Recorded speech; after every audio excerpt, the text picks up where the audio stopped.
يا اهلا وسهلا بيكم، عاملين ايه؟ يا رب كلكم تكونوا بخير. النهارده الفيديو سريع جدا والله، من غير ما اقص ولا اي حاجه. عايزه اقول لكم ان طريقه الكبده دي سهله جدا جدا. يا دوب بتشوحيها في شويه سمنه وتتاكل على طول وتتخطف من على الترابيزه.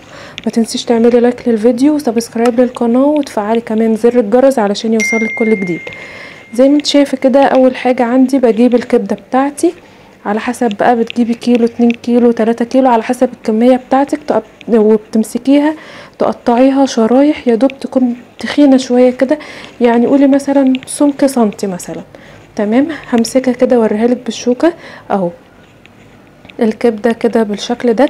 ويا سلام بقى، يا سلام يا سلام لو معاها شوية كلاوي وشوية قلوب كمان، بتخلي الكبدة تكون خطيرة.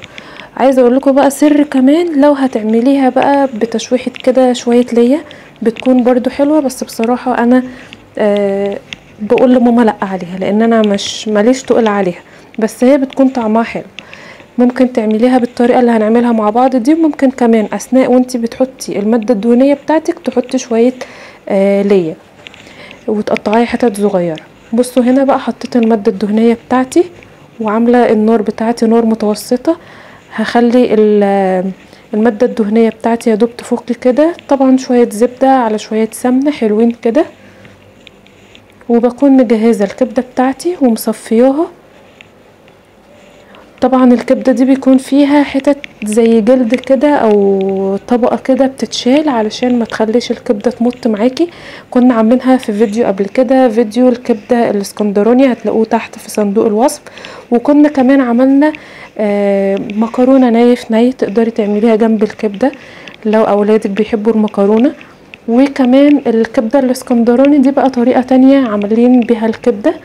وفي كمان طريقة هنحطها برضو ان شاء الله قريب، سندوتشات الكبدة العصافيري اللي بالثوم بتكون حلوة. بصوا هنا بقى اديتها تقليبة، وابدأ احط التوابل بتاعتي، الفلفل الاسود، وعندي كمان الملح وشوية كزبرة. ابدأ اقلب كده، كزبرة ناشفة طبعا. بصوا يا دوب هي تقلبتين كده وخلاص بتكون استوت معايا، وبيكون طعمها زي السكر وتتاكل على طول. تاكليها بقى بعيش زي ما اتفقنا بالمكرونه نايف ني.